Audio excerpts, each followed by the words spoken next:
Muy bien, hemos estado pensando acerca de la homilética. Dijimos que íbamos a tener 4 secciones. Hay mucho que hablar acerca de la homilética, pero estamos tratando de dar una idea general de todo lo que es. Y dijimos que íbamos a hablar primeramente acerca del hombre de Dios. Mencionamos algunas de estas características que debe de poseer para que pueda ser un predicador de la palabra. El último mensaje que dimos fue acerca del mensaje de Dios. O sea, esa responsabilidad que nosotros tenemos es grande, hermanos. Llevar el mensaje que Dios nos ha encomendado a cada uno de nosotros al mundo. Ir y predicar el evangelio, dijo el Señor. Y la gran comisión dice ir y hacer discípulos a todas las criaturas, bautizándolos en el nombre del Padre y del Hijo, enseñándoles todas las cosas, ¿verdad? Y eso incluye dándoles el mensaje que está en la palabra de Dios. La palabra de Dios no es en parte, sino en totalidad, palabra de Él. Y por lo tanto tenemos una gran responsabilidad. Tercera cosa que vamos a ver es el método, la mejor palabra que podríamos usar es la preparación que nosotros debemos de hacer o de tener para dar un mensaje. Por último, el próximo mensaje, vamos a mirar cómo presentar ese mensaje de Dios. Entonces vamos a pensar en este momento, entonces, cómo preparar un mensaje, cómo hacer un mensaje y entonces estar listos para entregarlo. El versículo lema que hemos estado usando es 2 de Timoteo capítulo 2, versículo 15, donde se nos dice: procura con diligencia presentarte a Dios aprobado como obrero, que no tiene de qué avergonzarse, que usa bien la palabra de verdad. Y aquí se habla de el hombre de Dios. Debe de ser aprobado. Pero también se habla de la manera en que uno tiene que prepararse, ¿verdad? Que usa bien la palabra de verdad. Que traza bien, dice otra versión, la palabra de verdad. ¿Cómo preparar una buena, por así decir, disertación, un buen discurso? Bueno, primeramente hay varias cosas que tenemos que tener en mente. Tenemos que tener en mente la selección del texto. Tenemos que estudiar el texto, hacer un bosquejo del texto, desarrollar luego ese bosquejo para producir un mensaje y por último encarnarlo. Encarnarlo es como, después de tener todo ya el bosquejo, que es como un esqueleto, entonces se le pone la carne y se forma el cuerpo, ya con ojos, con pelo, con el cuerpo humano completo, ¿verdad? Entonces el mensaje ya posee todo lo que se va a decir, desde el principio hasta el final. Entonces estos son algunos pasos que nosotros podemos hacer para preparar un mensaje de la palabra de Dios. Seleccionar el texto. El texto se selecciona según el mensaje que usted va a dar. Hay varios tipos de mensajes que no vamos a ver. Ese sería otro mensaje aparte. Tipos de mensajes que uno puede dar son variados. Puede ser un mensaje testimonio. Puede ser un mensaje expositivo, donde usted explica verso por verso la palabra. Puede ser un mensaje textual, basado en un texto. Puede ser un mensaje temático, basado en un tema. La redención, la salvación. Puede ser un mensaje también de algún acontecimiento histórico en la Biblia. O puede ser un mensaje biográfico. La historia de Moisés o la vida de Moisés, la historia de José o la de Jacob, o tal vez la historia del Señor, que es la más relevante y más importante de todas las historias. Pero tenemos que comenzar con esto, y esto requiere tiempo, requiere trabajo, dedicación, y si no le damos tiempo, dedicación, y allí incluye no solamente preparar el mensaje, incluye orar por el mensaje. Entonces, primero, selecciona el texto. ¿verdad? ¿Cómo lo va a seleccionar? Lo va a seleccionar en oración. Hay hermanos a veces que cuando miran un problema en la iglesia, entonces vienen y predican del problema. Y todo el mundo se da cuenta que está predicando porque se conoce el problema. Todo el mundo sabe el problema. No que no se pueda hacer, pero se tiene que hacer de una manera prudente, ¿verdad? Entonces elija el pasaje en oración. Si usted elige el pasaje en oración, Dios le va a revelar la necesidad de su iglesia para que usted le dé el mensaje de Dios a su iglesia, no el mensaje suyo a la iglesia, que es muy diferente. Entonces, primero tiene que orar. Tome en cuenta la audiencia. Cuando toma en cuenta la audiencia, quiere decir que si usted va a dar un mensaje a jóvenes, pues el mensaje se tiene que dirigir a jóvenes. O si el mensaje es para personas donde hay hombres, mujeres, toda la asamblea, pues también tiene que incluir todos los hermanos, todas las hermanas. O si es del evangelio, entonces la audiencia, claro, va a ser de personas que no conocen a Jesucristo. Tome en cuenta siempre la audiencia. Don Stan Hanna era un hermano tremendo, muy, muy buen hermano. Y él nunca, yo no recuerdo un día que él nunca dejara de, si había una iglesia donde estuviéramos haciendo un discipulado, habían niños, habían jóvenes y habían adultos, en el mensaje, él siempre se dirigía a cada grupo y les hablaba. Los niños les decía tal y les empezaba a hablar de la palabra de Dios. Era el mismo mensaje, pero tenía una verdad aplicada a cada edad.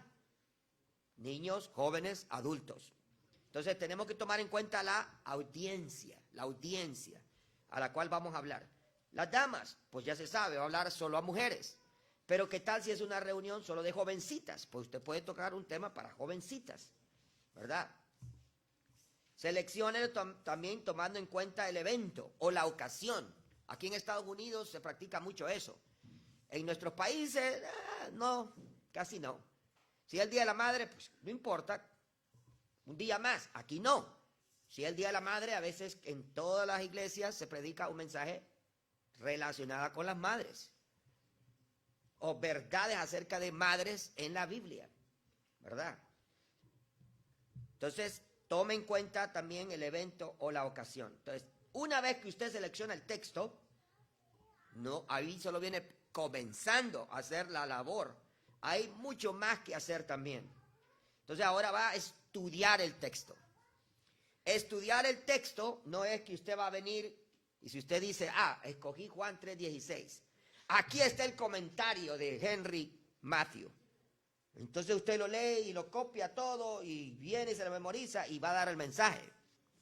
Eso es lo que uno hace cuando uno está recién convertido y le dicen que predique. Porque uno no tiene la experiencia. Tal vez nunca ha escrito un mensaje completo. Pero cuando uno empieza, es excusable que uno tome mensajes de otros hermanos completos y que los dé. Está bien, pero usted tiene que ser original. Usted tiene que estudiar el texto. Tal vez no le va a salir un bosquejo, un mensaje tan excelente como el de Carlos Spurgeon o como el de Mateo Henry, pero le va a salir el mensaje que Dios le dio a usted para la iglesia, que eso es lo más importante, porque no estamos buscando nuestra gloria, estamos buscando hacer lo que Dios quiere, predicar la palabra de Dios al hombre. Comience temprano. Si usted tiene un compromiso de aquí a 5 meses, no espere la semana antes del compromiso, porque un mensaje no se escribe en una semana. Y si son más, peor todavía.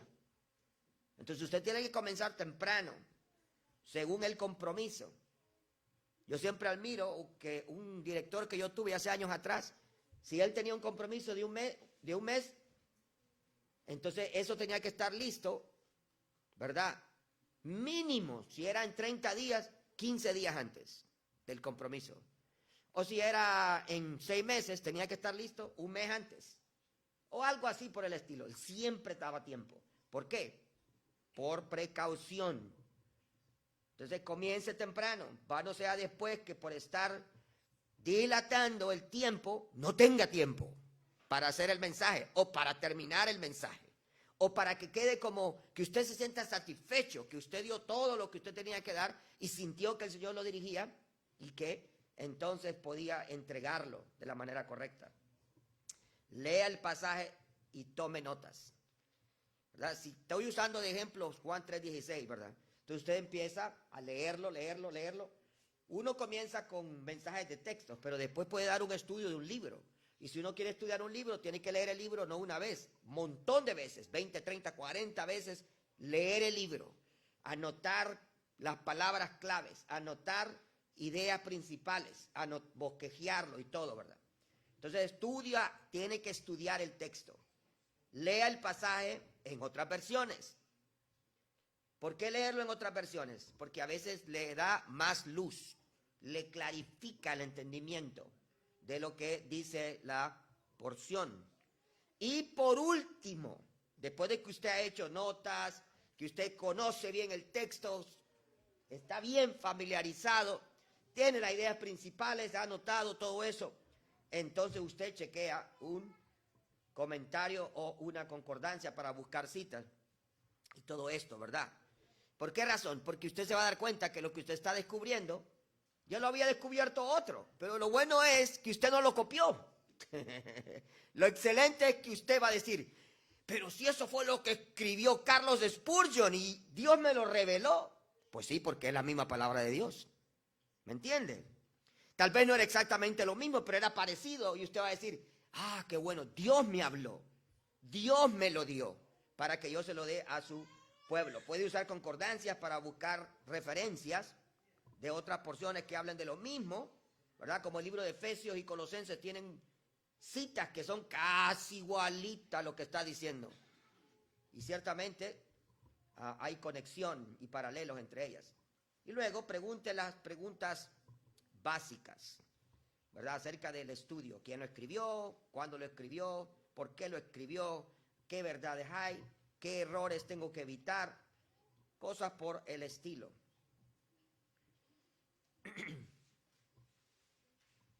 Entonces, cuando lo estudio, tengo que contestar 5 preguntas básicas. ¿Cuáles son estas 5 preguntas? Bueno, vamos a hacer un ejemplo.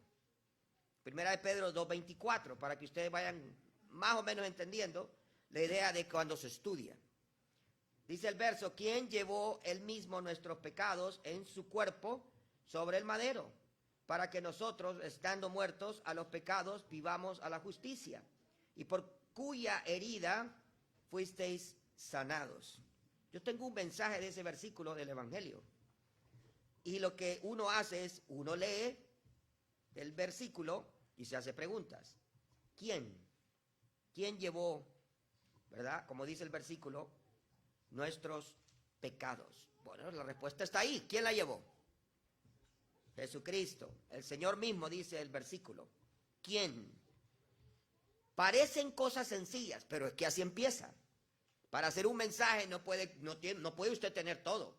Cuando usted nació un bebé pequeño. Ahora es un hombre, una mujer adulta, ¿verdad? Los que ya estamos adultos. Otros están niños, otros están jóvenes. Pero cuando nacimos todos éramos una cosita chiquita. Y después creció y nos volvimos adultos. El mensaje empieza con pequeñas preguntas que se tienen que contestar. Le va dando más a usted conocimiento acerca del texto y usted puede ir conociendo más de lo que va a hablar. Entonces, ¿quién? ¿Qué? Bueno, llevó nuestros pecados, dice. ¿Dónde? Bueno, el versículo lo dice también. En su cuerpo, en el madero. Entonces, da 2 lugares. Uno es el cuerpo del Señor y el otro es el madero donde fue clavado y crucificado. ¿Pero por qué lo hizo? Bueno, ahí está también. Porque estábamos muertos, dice el verso, en delitos y pecados. ¿Para qué lo hizo? Para que tengamos vida y vivamos a la justicia. Entonces usted contesta esas preguntas del texto, de lo que usted está estudiando. Es importante hacer esto para poder ir desarrollando el mensaje. Hay un método, no sé cuántos de ustedes lo conocen, se llama el método inductivo. El método inductivo. Ahora, el método inductivo es o consiste en estudiar la Biblia partiendo desde el más mínimo detalle hasta obtener un concepto o conocimiento general. Es el método más usado para desarrollar el cuerpo de un sermón. Acuérdense que un sermón tiene introducción, cuerpo y conclusión. Son tres partes. Introducción, cuerpo, que es lo más grande, y conclusión. Entonces, este método se usa para desarrollar todo el cuerpo del mensaje. Es como cuando usted está en la escuela y hace una composición. El maestro de lectura le dice, tiene que hacer una composición donde está la introducción, el cuerpo tiene que tener 4 párrafos y por último una conclusión. Los niños, ¿verdad? Y los que han estudiado aquí saben lo que estoy diciendo. Entonces, consiste entonces este método de 3 partes. 3 partes importantes. Método inductivo se llama. 1, observación. Observación. En la observación, usted lo único que va a hacer es exactamente lo que dice la palabra. Va a observar el texto. En otras palabras, va a ver qué dice el texto. Usted no le añade, no le quita. Lo puede parafrasear, pero no le añade ni le quita a lo que dice el texto. Entonces, la observación que usted hace es simplemente mirar lo que dice el texto y nada más. Luego, usted tiene la interpretación. La interpretación es diferente a la observación.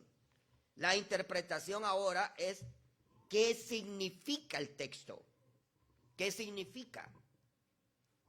Puede tomar cualquier versículo y usted puede hacerse esas preguntas. ¿Qué dice el texto? Usted está observando. ¿Qué significa el texto? Ya usted no va a sacar la respuesta del verso, porque lo que significa no está ahí. Pero usted lo puede inferir, o sea, lo puede sacar de lo que dice el verso y darle una interpretación, ¿verdad? Como por ejemplo un verso corto, no robarás. Bueno, ¿qué dice el texto? Que no robemos. ¿Qué significa el texto? Significa que no le tengo que agarrar las cosas a mi vecino. Significa que no tengo que poner cosas fraudulentas en mis impuestos. ¿Usted se fija? Eso significa que yo no debo de agarrar lo que no es mío, lo que no me pertenece. Entonces ya estoy ¿qué? Dándole una interpretación al versículo. Pero la tercera parte es la aplicación. La aplicación de lo que yo estoy estudiando. ¿Cómo yo lo pongo en práctica en mi vida? ¿Cómo lo aplico el texto a mi persona? Y esas 3 partes es lo que nosotros llamamos ¿qué? Método inductivo. Método inductivo. Observar, interpretar y aplicar. La mayoría de predicadores siempre cometemos el gran error de quedarnos en la primera parte. Casi todos los mensajes a veces pueden ser solo observando. Y lo que damos es eso, lo que observamos. No hacemos, por así decirlo, no damos interpretaciones y a veces carecemos de aplicaciones. Pero lo que hace un mensaje más bendecido o más poderoso para la iglesia es cuando se aplica a los hermanos, de tal manera que ellos puedan identificarse con lo que se está hablando para ponerlos entonces por práctica. Entonces esto es el método ¿qué? Inductivo. Ahora déjeme darle un ejemplo. Esto se lleva mucho trabajo, pero esto es lo que a mí me lo enseñaron hace años también y lo hago y cuesta tiempo, hermanos, horas y horas y horas de trabajo. Digamos que este es el texto que vamos a estudiar. Mateo capítulo 13, 18 al 23. Entonces lo primero que tenemos que hacer, ya seleccioné el texto, ya he orado porque el Señor me dirija. Entonces voy a leer el texto y lo leemos completo. Vamos a imaginarnos que ya lo leímos por causa del tiempo. Pero ya sabemos, ¿verdad? ¿De qué se trata? Oíd pues vosotros la parábola del sembrador. Ya sabemos de los cuatro terrenos, la semilla que cayó en cada terreno, lo que le pasó a cada terreno. Muchos de ustedes están bien familiarizados con este texto. Entonces usted empieza a leer y usted empieza a tomar, puede usar círculos, cuadrados, triángulos, lo que usted quiera hacer. Y usted mira qué cosas hay ahí repetidas, ¿verdad? Una de las cosas que usted puede mirar es que la palabra oíd está repetida. Y está repetida de diferente forma. A veces dice oíd, a veces dice oye, ¿verdad? Oíd pues. El verso 19 dice cuando alguno oye la palabra de Dios. El verso 20 dice, este es el que oye la palabra de Dios. Verso 22, este es el que oye la palabra. Mire, y por último en el verso 23, oye la palabra una vez más. Entonces usted hace eso y los conecta con una línea. Ya usted sabe que esa palabra está en común en todo el texto que usted acaba de leer. Y luego sigue estudiando. Y usted dice, pero aquí habla de varios terrenos. El primero que se menciona, dice, este es el que fue sembrado junto al camino. El segundo en el verso 20 fue sembrado en pedregales. El tercero fue sembrado entre espinos. Pero para que usted descubra eso es que usted lo ha leído bastantes veces. De la primera vez usted no va a ver nada de eso. Tiene que leerlo, hermanos. Se lleva tiempo, pero usted y yo somos bendecidos cuando descubrimos todas estas cosas. Tercer terreno, buena tierra. Y los conecta. Entonces, de ahí también puede poner notas. Ahí mismo, en una página o en su Biblia. Yo sé que la Biblia no tiene tanto espacio, pero yo a veces lo que hago es que copio la porción que voy a estudiar y la pongo en una hoja grande, ¿verdad? De 8,5 por 11 y le doy separaciones de renglones para que yo pueda tener espacio y pueda poner notas y comentarios y conectar las palabras. Entonces podemos mirar ahí, todos oyen la parábola, porque dice vosotros. Pero el primero que la oye, ¿qué dice? No la entiende. El primero que la oye no la entiende. El segundo, que cayó en el segundo terreno, dice, no la recibe. El siguiente, dice, oye la palabra, pero el afán de este siglo y el engaño de las riquezas ahogan la palabra. Entonces la palabra es ahogada. Y por último, el último es el único que entiende la palabra de Dios. Entonces usted va poniendo todo eso, estas serían como las reacciones ante la palabra que recibieron. Uno no la entiende, otro no la recibe, el otro es ahogada, pero el último ¿qué? La entiende. Hay una gran diferencia ahí, en que el último sí la entendió y conecta otra vez esas mismas palabras, las vuelve a conectar. Sigue estudiando. Imagínense que ahorita lo estamos haciendo, ya estaba hecho. Pero esto le va a llevar mucho tiempo. Versos 13 y 14 están conectados. ¿Por qué? Porque en ambos casos no la entienden la palabra. Esos dos grupos que se mencionan en los dos versos, que no la entienden. Bueno, no sé por qué puse versos 13 y 14, porque no son versos 13 y 14, según lo que tengo aquí. Pero no la entienden tanto los del verso 19, ¿verdad?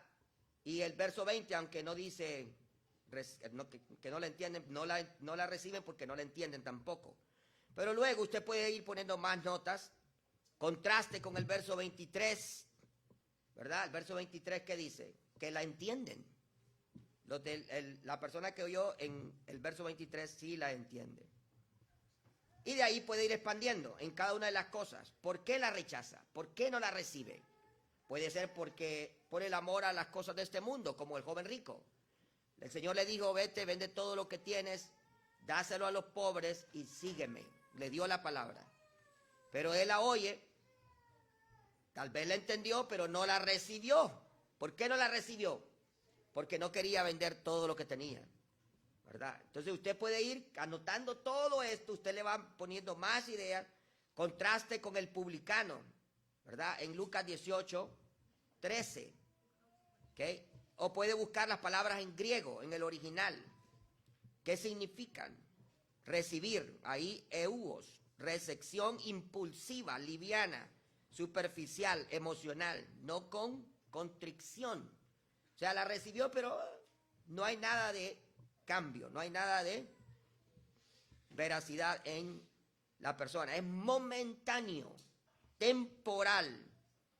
Y ahí después usted puede buscar porciones paralelas que hablen de las mismas cosas que están en la porción. Y sigue haciéndolo, ¿verdad? Conecta todas esas porciones.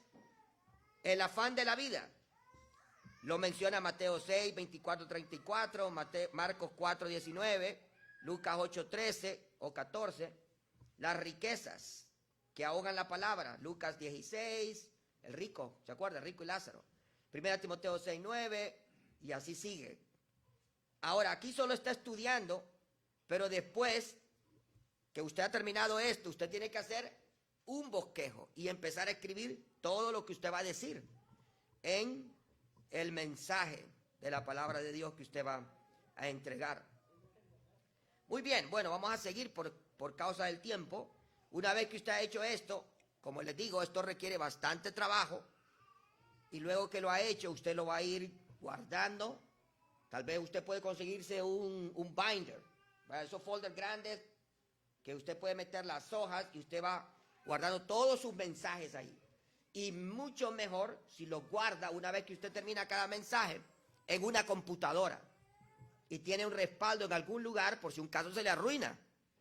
Hace poquito a mí se me arruinó la computadora y me acordé que habían varios archivos que no les había hecho una copia. Y dije yo, Señor, solo dame chance, déjala que se arregle y dame chance de que copie lo que he hecho por tanto tiempo que lo necesito. Y el Señor se arregló la computadora un rato, ¿verdad? Y entonces copié todo, dije, si se arruina que se arruine después, pero copié todo en un disco externo que tengo en la casa y lo guardé. Y después la reformateé, le borré todo, ahí se compuso. Pero le tengo miedo ahora, ¿por qué? Porque no quiero perder lo que cuesta horas y horas, días, meses, años de trabajo. Imagínense un estudio de un libro que le cuesta a uno años hacerlo y después que se pierda en un segundo porque se arruinó la computadora, ¿verdad? Entonces, tenemos que tener mucho cuidado. Entonces, hacemos el estudio y podemos ir viendo los resultados, el último especialmente, del que oye, del que entiende, ¿verdad? Y el que entiende, entonces toma la palabra y da fruto al 100, al 60, al 30%. No cero. No existe el que da fruto al 0%. O sea que todos los que somos creyentes tenemos que dar fruto. Frutos. Unos van a dar más que otros, pero todos debemos de dar frutos. ¿Ok? Muy bien, esto es método inductivo, donde podemos usarlo y escribir todo esto. Pero luego, ¿qué hacer? Hacer un bosquejo. Usted agarra la porción y usted va a hacer un bosquejo. Un bosquejo es como el esqueleto del cuerpo humano, sin nada de carne, solo el esqueleto. Entonces el bosquejo lo va a guiar a usted y lo va a dirigir en todo lo que usted va a decir. Todo lo que ustedes están viendo aquí, en verdad, es el bosquejo de mi mensaje, ¿verdad? Entonces ahora, 3 partes principales de esa porción podrían ser el sembrador. Otra parte sería la semilla, que es la palabra de Dios, y los suelos. 3 secciones. No tienen que empezar las palabras con la misma letra. A mí me encanta hacerlos con la misma letra, pero he encontrado un problema. Que a veces hay palabras que uno pone que no quedan. Entonces no se puede poner, porque usted no puede presionar la Biblia y forzar a que quede una palabra que no queda. Solo porque quiere que el bosquejo rime, que quede toda división principal con la misma letra. Si no se puede, no lo force. No lo force. Ponga cualquier otra palabra aunque no empiece con la misma letra, porque es mejor dar la idea de lo que la Biblia enseña que venir y distorsionarle la idea de alguna forma a lo bíblico por simplemente que cada división comience con la palabra, con la misma letra. En este caso se nos permite porque quedan bien. Entonces habla del sembrador, la historia es del buen sembrador, habla de que siembra la semilla, cae en 4 terrenos y ahí están los suelos, ¿verdad? Y qué bueno que la palabra suelo comienza con ¿qué? Con ese también. Pero si no hubiera una, entonces ponga terrenos, que aunque no empiece con ese, da la idea principal, da la esencia de lo que es la historia. ¿Cómo se llaman estas en el bosquejo? Divisiones principales. Divisiones principales. Eso es así como se llama. Divisiones principales. Entonces ahora, usted ya hizo un bosquejo, pero el bosquejo es bebé. Es un bosquejo bebé. Porque solamente tiene que las 3 divisiones de todo el texto que acabamos de leer, que estuvo estudiando, que le puso versículos, que encontró palabras claves, que miró ideas principales, que encontró los terrenos, que encontró que recibían toda la misma palabra. Entonces, ahora usted va a tener que empezar a poner versículos dentro de cada uno de estas secciones las tuvo que haber hecho ya, y poner los versículos que va con cada una de ellas. ¿Me entienden? Entonces estas se llaman divisiones principales. Luego, usted va a tener que tomar cada división principal y va a tener que poner subdivisiones. O sea que hay puntos que va a ir poniendo debajo de cada uno de ellos. La primera era ¿qué? El sembrador, ¿verdad? Entonces usted puede mirar ahí el rechazo, la recepción, ¿verdad?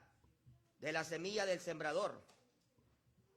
Y luego, debajo de semilla, puede poner la ruina, la reproducción de la semilla. Y por último, los suelos, que ya sabemos cuáles son los 4 suelos, junto al camino, en pedregales, entre espinos, en buena tierra. Si usted se fija, las 2 primeras subdivisiones tienen la misma letra, ¿verdad? El rechazo, la recepción, porque queda. En la parte de la semilla, cuando es recibida, en los primeros 3 terrenos se arruina. Solo en el último se reproduce, ¿verdad? Porque da fruto.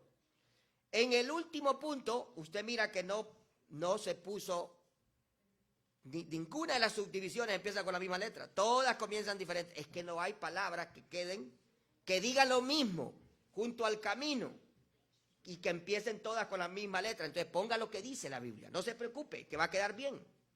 Entonces aquí los 4 terrenos son junto al camino, en pedregales, en espinos y en buena tierra.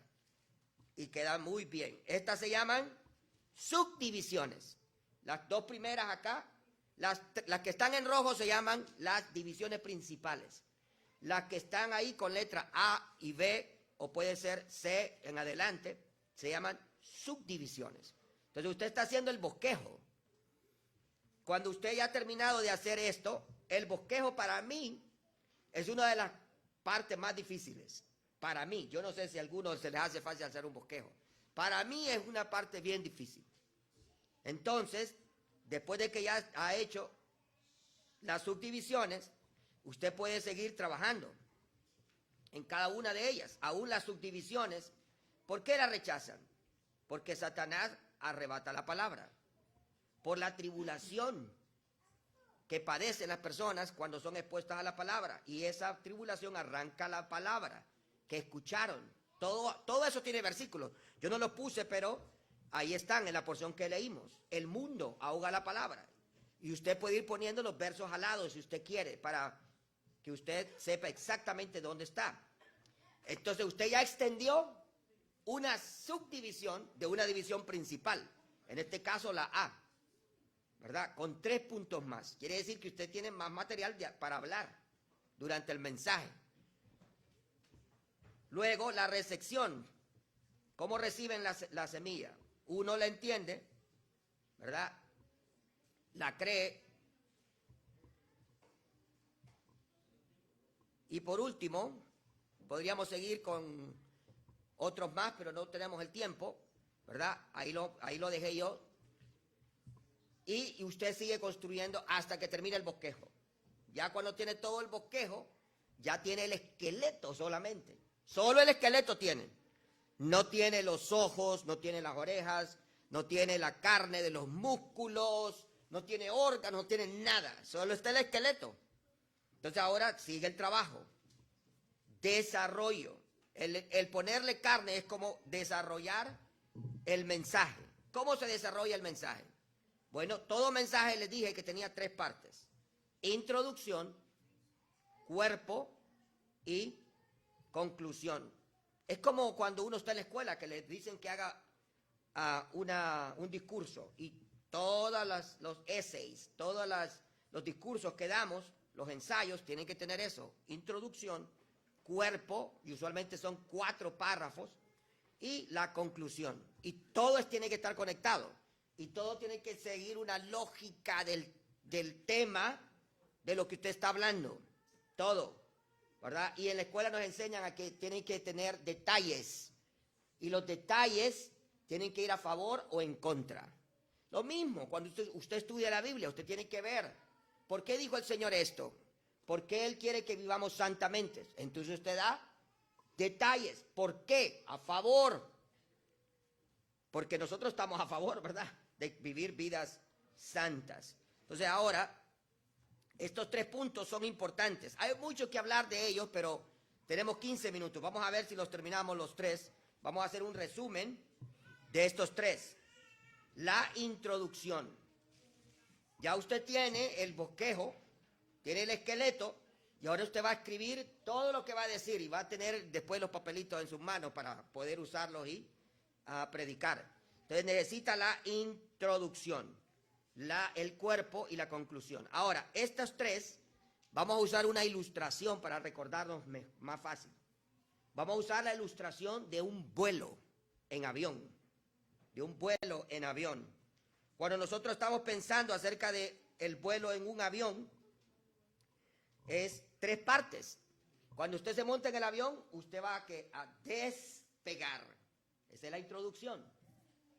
Despegar. Después usted va ¿a qué? Va a estar volando por cierta cantidad de horas. Si va para Honduras, si va directo, 4 horas. Si no va directo, puede que vuele unas 7 horas, haciendo una escala. Entonces, vuelo, ese sería el cuerpo. Y luego, boom, aterrizaje, que sería ¿qué? Conclusión. Introducción, despegue, cuerpo, vuelo, y luego aterrizaje, que sería la conclusión del mensaje que usted está dando. Todo esto es importante. Todo es importante. A veces, ¿verdad?, cuando las personas hacen un mensaje, no le ponen importancia a la conclusión. Entonces, cuando terminan abruptamente. ¡Buf! Es como que el avión se le acabó la gasolina y ¡bum!, se estrelló. Así pasa. Así nos ha pasado muchas veces, ¿verdad? Entonces, tenemos que tener mucho, pero mucho cuidado. Entonces, pensemos primero en la introducción. La introducción. En la introducción, que es el despegue de nuestro vuelo, es la primera parte principal del sermón, la cual debe cautivar, captar la atención del oyente. Eso es como que, ¿cómo puede usted captar la atención de los tiburones? Tíreles un pedazo de carne con sangre. ¡Buf! Y mire, ahí inmediatamente vienen los tiburones y se comen el pedazo de carne. Lo mismo, la introducción tiene que ser atractiva para las personas, de tal manera que captiven la atención y los mantenga durante todo el mensaje, escuchando atentamente. El Señor era un excelente predicador. El Señor no era nada de aburrido. Todas las personas lo escuchaban atentamente, ¿verdad? Hubieron grandes predicadores, aún a Pablo, pero aún a Pablo se le dormían, se cayó Eutico y se mató, ¿verdad? Entonces, podemos ver, a veces yo predico y a veces miro gente que se duerme, pero yo sigo, ¿verdad? ¿Por qué? Porque, ¿quién soy yo?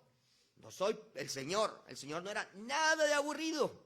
El Señor era una persona que cautivaba desde el principio, con su palabra, con una buena introducción. a las personas y las personas se mantenían oyendo. O sea, el Señor siempre tuvo un buen despegue en sus mensajes. Entonces, la introducción prepara la audiencia para la discusión del sermón después de que termine. Entonces, y para recibirlo en el tiempo que se predica. La introducción contiene tres cosas: el tema, el texto y el título. Los tres parecen lo mismo, pero no son lo mismo. El tema es una idea amplia, es una idea general de todo lo que usted está hablando, de toda la lección que quiere exponer, explicar o aplicar. Alfred P. Gift decía: el tema es una declaración concisa de la verdad principal que el predicador ve en el texto, el cual se propone expandir en su sermón. Así que el tema del sermón entonces es algo condensado. Y el sermón es la parte expandida completamente. Ahora, ¿qué es el texto? Es la porción que usted va a explicar. Es la porción que usted va a explicar de las Escrituras. Y por último, ahí también usted necesita, ¿verdad?, el título. Usted le da un título. Usualmente tratamos de darles títulos que sean llamativos. Bueno, ¿cuál era mi título hoy? No era tan llamativo para mí. ¿Cuál era? A ver. Bueno, el hombre de Dios sería para el primer mensaje, ¿verdad? Y en general, homilética, la homilética, ¿verdad? Excelente. Si hubiera sido un examen, pasan con 100. Muy bien. Entonces, en la introducción están esas tres cosas: el tema, el texto y el título, que se va a, que debe de ser atractivo para que las personas pongan atención durante todo el mensaje. ¿Cuáles son algunas características de una buena introducción? Bueno, breve. Yo les dije a ustedes que yo fallé en el primer mensaje, ¿verdad? Bueno, es que yo tuve que conectar los dos, que en verdad eran dos mensajes juntos ahí. Pero toda introducción, si usted va a predicar 40 minutos, la introducción debería de durar de los 40, lo más 8, 5 a 8 minutos, tal vez 10. Ahí está, usted se estaría llevando un 25% del mensaje, ¿verdad? Así que debe ser 5 o 8 minutos cautivante. Debe ser breve. ¿Para qué? Para que las personas puedan poner atención en toda la hora, si es un mensaje de una hora. Cautivante quiere decir, es como cuando uno era novio, ¿verdad? Y entraba la muchacha por la puerta de la casa. Esos ojos quedaban cautivos. Podían aquí estarse peleando, podían allá estar gritando, pero el muchacho tenía los ojos cautivos por su novia que acababa de entrar, lo cautivaba con su presencia. Bueno, la introducción debe ser así, debe de cautivar nuestra atención. No importa qué estemos haciendo, cuando él comience o cuando la hermana comience en el culto de damas, ¡pum!, lo atrae inmediatamente, ¿verdad? Debe ser cautivante. Variada. Debe ser variada. ¿Qué quiere decir que debe ser variada? Porque las introducciones, usted puede usar diferentes cosas. Usted puede usar una ilustración para una introducción, pero no siempre use una ilustración, porque entonces ya todo el mundo sabe, el hermano siempre comienza sus mensajes con una ilustración. No es malo, pero debe ser variada. Puede ser una ilustración, si usted quiere. Puede ser una experiencia personal que le ha pasado, ¿verdad?, en su vida. Puede ser un acontecimiento reciente, actual, que usted sabe que está en las noticias, ¿verdad? Y entonces usarlo, ¿para qué? Para cautivar, para variar.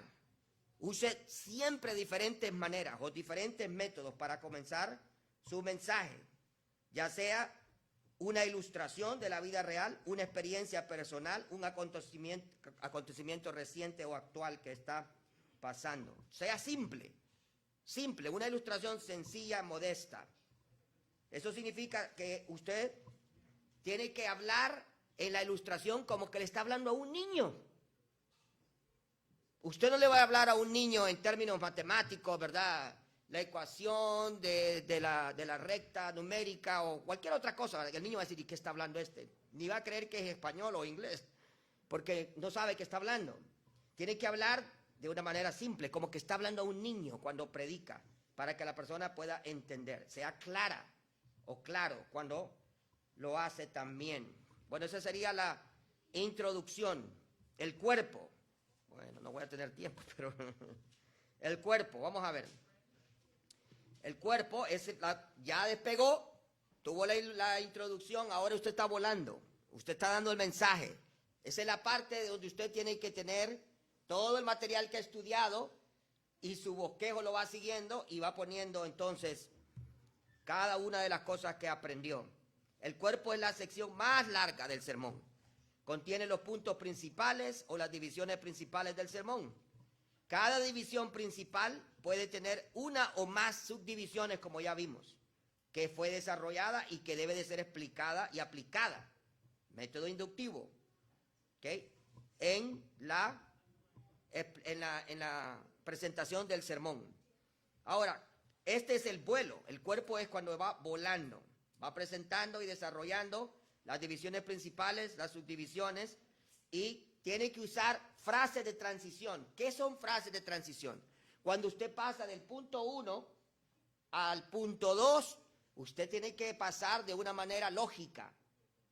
No saltarse así solo por saltarse y ya, sino que debe de usar una frase para pasar. Usted puede usar frases sencillas. Usted puede decir, esto nos lleva al segundo punto.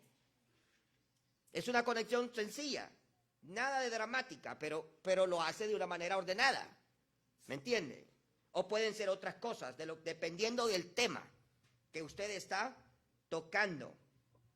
Entonces, el cuerpo se tiene que desarrollar de esa manera. Bueno, pero yo pensé que tenía más cosas aquí, pero no tenía más cosas. Entonces, el cuerpo, usted lo desarrolla y usted da todos los puntos que había tenido, que había hecho y que había desarrollado. Y luego llega la conclusión. La conclusión que es, en nuestra ilustración, el aterrizaje. El aterrizaje. Este es importante. Las dos áreas más peligrosas de un avión es cuando despega y cuando aterriza. Eso es lo que dicen los expertos. Y es verdad. Usted ha visto recientemente, últimamente, cómo aviones cuando han aterrizado se han estrellado y se ha muerto gente. Otros se han dado vuelta y se han salvado las personas. Otros hace años atrás aquí en Nueva York aterrizó en el Hudson y se salvaron todos, gracias a Dios. Pero siempre el despegue y el aterrizaje son muy peligrosos. Casi ningún avión, es muy poquito un avión que se caiga cuando va volando. Los problemas casi siempre son en el despegue y en el aterrizaje. Lo mismo cuando nosotros vamos a dar un mensaje, a veces empezamos mal, ¿verdad? Y a veces también podemos terminar mal, con conclusiones muy abruptas, y tenemos un aterrizaje forzoso o que no debería de pasar en ese momento. ¿Qué es la conclusión? La conclusión es el final del sermón, o la última parte, es la pieza que completa el rompecabezas. Por lo tanto, la conclusión no es algo que no está relacionada con el resto del sermón, sino el complemento de este. Sin conclusión no hay término feliz, como parecería con el vuelo de un avión si no aterriza. Entonces, cuando usted hace una conclusión, usted resume todo. Y lo resume y hace un llamado a lo que usted está haciendo. Eso es la conclusión. La conclusión es importante. Y usted puede resumir de varias formas. Usted puede resumir o puede hacer la conclusión haciendo un resumen. Eso se llama recapitular. Recapitular. O sea, usted toma los puntos principales y los repite al final de su mensaje. Yo casi siempre hago eso. Al final, ¿qué fue lo que vimos hoy? ¿Okay? Como usando ese versículo de primera de Pedro. ¿Quién nos llama? Jesucristo. ¿Qué hizo? Murió por nosotros en la cruz del Calvario. ¿Por qué lo hizo? Para salvarnos. Y se repiten. Los puntos principales, boom, se repiten al final para recordarse. Y luego hace un llamado. Un llamado, si es mensaje del Evangelio, alguien entendió este mensaje, quiere recibir al Señor Jesucristo como su Salvador personal. Si es un mensaje de edificación, entonces se le dice, tal vez el tema era cualquiera, la ira. Hermano, ¿está viviendo usted una vida tranquila? ¿No se pelea con sus amigos, con su esposa, con sus hijos? ¿Vive usted y controla su carácter? ¿Tiene dominio propio? Si no lo tiene hoy, confiésele al Señor. Es un llamado a cambiar. Entonces, esa es la conclusión. Usted repite lo que enseñó y hace un llamado ya sea para los incrédulos o para los creyentes, cualquiera. Entonces, es importante, remarque las verdades que enseñó, apele a la voluntad de las personas, presente el reto, o sea, ahí lo que le estaba diciendo, hacer un llamado a las personas. Entonces usted hace esto y va a tener entonces un mensaje. Este es el mensaje, el sermón, introducción, cuerpo y conclusión. Conclusión. Bueno, ya había mencionado esto, pero también puede, además de recapitular, puede usar una ilustración, solo que sea variado, como también con la introducción. Puede también apelar a una aplicación